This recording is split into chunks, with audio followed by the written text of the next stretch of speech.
In our last video, we stood at the edge of the cliff with the Fool. We talked about how starting at 0 isn't shameful, and jumping off that cliff is really more like just crossing over a threshold. But once you've taken that step, you're in the air, then what? Today we meet someone that knows exactly what to do with that momentum. We're moving from those wobbly first steps to master manifester. Because let's be real, a vision board is just a collage until you pick up the tools and actually work with it. Today I'll show you the actual mechanics of this card, the 4 tools you already have at your disposal, so you can stop being a passenger in your own life and become the architect. So grab your drink of choice, maybe a journal and a pen, and let's meet the magician. Hello, I'm Allison, founder of See Yourself Coaching and Allison Knows It All. Welcome to Tarot Club, the video series where we give up the good girl persona and start living at full volume. In this series, we take a look at the tarot deck and study the symbolism and meaning one card at a time. We're just getting into the major arcana. These are the heavy hitters, main characters of the tarot deck. Last week, we stood on the cliff with the Fool, and we gave ourselves permission to be wobbly beginners, to start at 0. If you missed that one, I'll link it here so you can go back and catch up later. But today, we took a step off the cliff, we landed, and we're moving from the 0 of pure potential to the 1 of focused power. Just like I did with the Fool, I want to share with you some of the traditional meanings of these cards, as well as give you my take on it. Because the magician has been around for centuries, but he's never met you, and he certainly doesn't live in 2026. So let's take a look at what's on this card. I'm using a Rider-Waite-Smith deck, though I will show you some other ones in a little bit here. If you're not following along at home, you can pause this video and take a look at the one I've got on the screen, and start to put together in your mind, what do these pictures and symbols and colors mean? What kind of story can you put together here? What interpretation? Are you getting impressions, maybe a scene coming alive in your mind? So yes, the Fool was 0 and symbolizes something new. The magician at number 1 can also be a symbol of something new, but there's a little bit more meat to it. The main gist of this card is the connection between the spiritual realm and the physical realm, and taking things from intention or dream or idea into reality. In this card, we see a male figure wearing a white tunic and a red robe. He's got a wand in his hand pointing to the sky, the other hand pointing to the ground, and he's wearing a headband and a belt, and he's also got an infinity symbol over his head. And he appears confident and maybe even smiling a little bit. So the red robe, red can be a symbol of desire, passion, action, energy. And it can also be referencing worldly knowledge or experience. The tunic in white is a symbol of purity, innocence, integrity, and it may also be a sign of pure intentions. Now, this belt I think is interesting. When I started to study for this series, I was just using my Rider-Waite-Smith deck that I've had for several years. It was my first deck that I ever received. But it wasn't until I started studying for this series that I realized how much detail is actually missing. It's a pretty poor quality reproduction. And so I'm putting up a card from the Universal Rider-Waite deck. And this has got the colors are enhanced and the details are present. So you'll see that this belt isn't just like any old tunic belt. This is a snake with its tail in its mouth. Now, this is an ancient symbol called Ouroboros, and it's a symbol of eternity, mean wisdom, but it's definitely a sign of the earthly realm. And it's a symbol of eternity, infinity, no beginning, no end. And it connects to the infinity symbol over his head, and I'll touch on that more in a minute. Now, the white headband, when there are things on the characters' heads in tarot, it's usually a symbol of something higher knowledge, and often a sign of spirituality. And so the white, meaning pure again, is giving him this just pure power and ability to focus on what he's doing. He's mastered his own mind and the elements, and this allows him to be that like go between the spiritual and physical planes. So the white wand in his hand, again, white, purity, innocence, cleanliness. This wand is kind of a shorthand for the phrase as above, so below. And if you're unfamiliar with this phrase, it's something used frequently in more spiritual circles. And it's basically saying something has happened on the spiritual plane and it now must also happen in the physical realm. So you have a dream, vision, intention in your mind, and it must come to pass in reality. So the wand can also be thought of as a phallic symbol.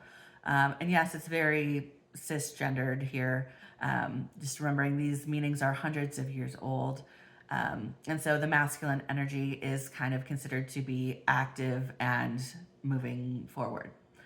The swan can also symbolize like the creative spark or seed, if you will. Now, the pose he's in is very specific, and most cards, even from other decks, tend to mimic this exact pose where the wand is pointing up to the sky and his other hand is pointing down to the ground. Again, a symbol of the energy flow between the spiritual and physical realms. It's showing that the magician is kind of the go-between, kind of that middle layer between the two realms. It's also a sign of balance. Like you can't just have your head in the clouds daydreaming about this awesome thing that you want to happen, but you also can't just keep your nose to the grindstone without putting your intentions out there. Now the infinity symbol over his head, there's a name for it. It's called lemniscate. And I really hope that YouTube transcribes that as Limp Bizkit in the captions, because that would just make me giggle. But it comes from the Latin of something having to do with ribbons, because the symbol looks a bit like a looped ribbon. So obviously infinity, eternity, no end, no beginning. This is signaling the unlimited potential of his mind or spirit. And this connects back to the snake around his waist, the Ouroboros, and that is a symbol of the unlimited power of his body or in the physical realm. So as above, so below, unlimited potential of his spirit or mind, unlimited potential in the reality means you are really only limited to your imagination. Anything is possible. There are no limits. So that's it for the main character on this card. So zooming out a little bit, obviously a major feature on these cards is the greenery and flowers. And to me, this is giving abundance. This is a physical manifestation of his intention, of his whatever he's bringing to life. It's, it's so abundant. It's like mounding up in the corners and it's cascading down from the ceiling and the walls. And so this is a symbol of his ability to bring things into being. It symbolizes that blossoming, this coming to fruition of his desires and what he's making manifest. The last thing going on here is that table with the tools on it. If you are familiar with tarot, you probably already recognize what these are, but if you're new, he's got a sword, a wand, a cup, and a coin, and those are the names of the 4 suits in the minor arcana of the tarot deck. So it's so nice to see this early echoing of what is in the rest of the deck. Now, each of these tools has a specific correlation to the 4 elements. So a sword is associated with the air element, and this is intellect, communication, logic, thought, and being analytical and reflective, and this is an active energy. Wands are associated with fire, which is willpower, it's creative energy, it's action and passion, and yes, this is another active energy. So cups are associated with the water element, and those are both associated with emotions. So this is a more feminine energy, more receptive and passive, emotions, intuition, that sort of thing. And then we've got coins. As you see, there is a pentagram on there. And so this is called a pentacle. Other decks may call it coins or pence, but in the traditional Rider-Waite-Smith deck, it is called pentacles. And coins or pentacles are associated with the earth elements. They are tangible. They are assets. They are things that you can hold onto in your hands. They're a sign of manifestation. And it's also kind of a more nurturing, again, more passive energy versus the swords and the fire that are active. So with these 4 tools, the magician has everything he needs to bring his intentions into reality. And what I like about this scene is I like to imagine that he is setting kind of a ritual or a spell. He's laid everything out. He's got his specific robe on. He's got his wand. And there's something that helps us, our spells and rituals, feel more powerful when we're setting the scene, whether it's lighting candles and incense or putting on a specific robe or accessory, getting the lighting right. It is something that we can focus on with our senses, and that helps our magic, our intentions, our manifesting be more powerful. So that's it for what is actually pictured on the card. So if there's anything that you think I've missed, please let me know in the comments below and let me know what it's bringing up for you. So not pictured on the card are some associations that are traditionally go along with the card. So it's associated with the element of air, which we've talked about a little bit before. This is also associated with the throat chakra. As I said, the swords and the air elements are related to communication and getting out what you have to say, your thoughts, and getting those out into the world. The traditional astrological correlation would be Mercury. Mercury is the planet of communication. Again, getting what's inside of you out into the world. Often people read tarot and use the cards as a yes or no to questions that they might have. In this case, the magician would signify a yes. And if you're into crystals and herbs like I am, I looked up the traditional correspondences here. The traditional crystal would be an agate, and a more modern one would be citrine, which I do love. It's a beautiful yellow color. And then herbs would be ones that correspond with the mind, memory, focus. And so rosemary and peppermint are the herbs that are associated here. So now that we've got all of these details, let's stitch it together. When you get the magician in a reading, it means to pursue your goals. Manifest your vision. It's resourcefulness, power, inspired action. The main point I want to make with this card is to set clear intentions. You don't just say, I want a new job, and leave it at that. That's leaving the universe a lot of room to interpret that, right? Be very specific with what kind of job, what company you might want to work for, the type of job titles, the salary and benefits you want. Set clear intentions so the universe can help you bring into being the exact dream and intention that you have. And I kind of made fun of vision boards earlier, but they're actually a very powerful tool, so long as you don't just stick it in a drawer once you've made it and then never look at it again. Again, this is something that we can use with our senses to keep us focused on our goals and intentions. So engaging in vision boards and other practices that help us use our senses to stay focused on what we're trying to bring into being. These help us focus and direct our creative energy. So let's go back a second to the tools that are laid out on the table. It's got the sword, the wand, the cup, the pentacle, and those represent the 4 aspects of our psyche: the thinking, the acting, the building, the feeling. Not necessarily in that order. He has everything he needs, not more, not less. And I want you to soak that in for a second, because I see this with a lot of women in my niche. They're standing at the table. All the tools are right in front of them. The skills they've developed over the years, the credentials they've acquired, the experiences they've had, those ideas that they can't stop thinking about when they're laying awake at 2 a.m. It's all there, laid out, waiting. But they still tell themselves, I just need another certificate, or I need to lose weight, or I need to have more experience before I can call myself an expert. I just need to feel more confident. Whatever it is, that list is endless, and that's intentional because if that list is never complete, you never have to act. Your brain is trying to keep you distracted pursuing these things so you don't take that scary step of trying something new. But notice the magician doesn't have multiples. He's not, oh yeah, I need some more swords in case I break one. I need to have a couple more coins in case I lose one. He's got one of each, no more, no less. He has what he needs to bring his vision, his intention to life.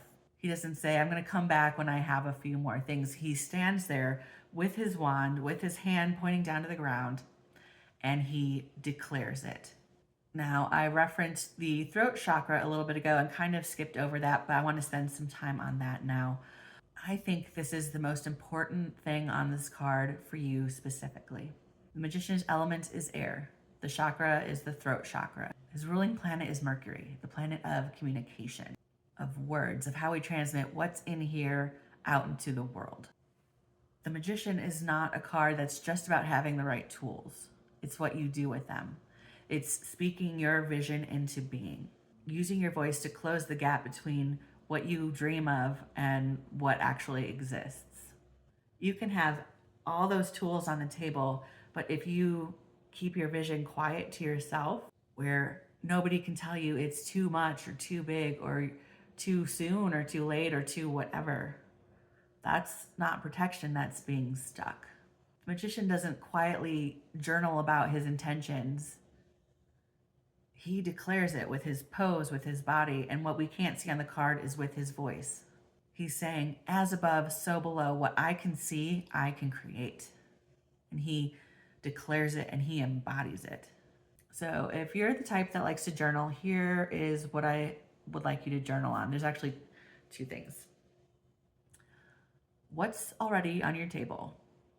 Not your ideal toolkit, what you want to see on there. What is currently on your table? Skills, knowledge, experiences. What is on that table that you keep walking past because you think you need more? You think something's missing. Secondly, what have you been keeping quiet? What vision have you not yet shared or spoken aloud into the universe? What are you holding back because it doesn't feel safe to say it out loud? Just to have a brief share, when I wanted to pursue training to become a coach, I was nervous about bringing it up to my husband.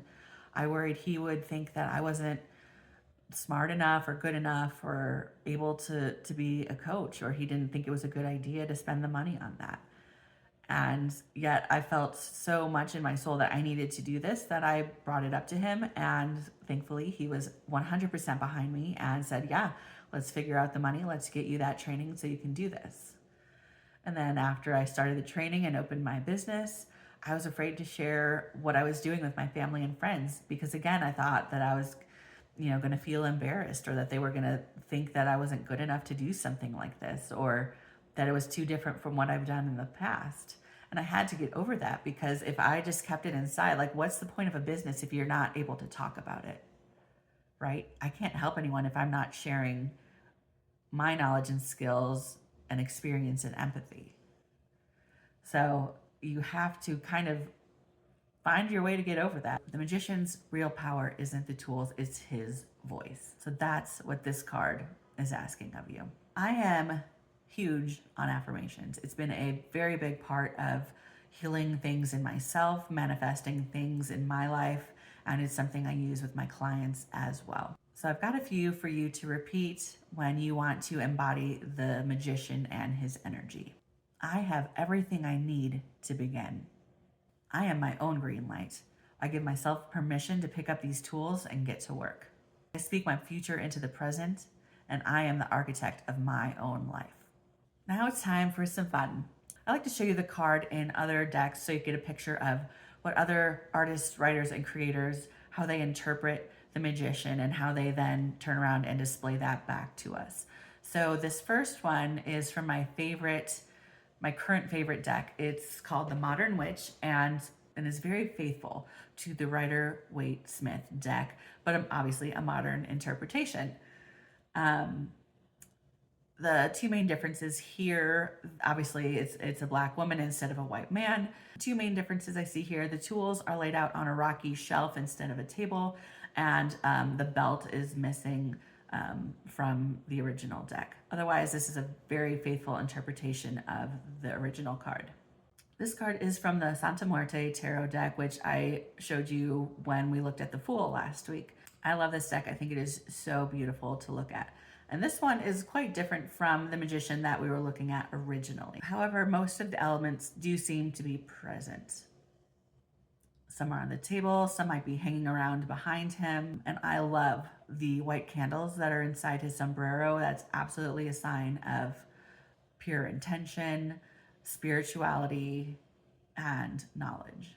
What I'm not getting this card though is the balance, and I'm not really seeing like the infinity, eternity symbology here. However, there are a lot of symbols going on in this card that are above my head. So if you have any insight to what's going on, especially in the bottom half of the card, I would love for you to reach out in the comments and let me know what I'm missing here. Oh, here's a good one. So anytime I show off my library of cards, people always want to see this Alice in Wonderland deck. This is licensed by Disney, and it's more character and story driven than a true faithful representation of the original Rider-Waite deck. Tools are not, maybe not all the tools are present. I don't see an infinity symbol.